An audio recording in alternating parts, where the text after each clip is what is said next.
Miss Clara，我個仔女呢本身個英文底子好差啊，其實仲有冇得救㗎？如果我話俾你知，一個小學2年班入學試連一個字都寫唔出，俾校長要求留班嘅細路女，最後英文會考拎到最高等級，入埋 UCL 讀心理學，你信唔信？嗰個就係我啦。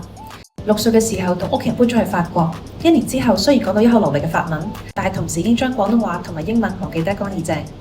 之後返香港做小學2年班入學試，對住嗰幾份卷，一個字都寫唔出嚟。校長話呢個小朋友要留班，但好彩我媽咪冇放棄，應承校長會陪我讀書。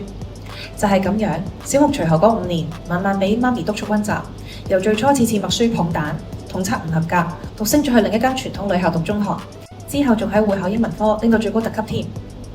好多人都喺我細個嗰陣話我英文底子差，但係之後我入咗 UCL 讀心理學，Hong Kong U 讀英文碩士，做到埋哈佛嘅高等教育證書。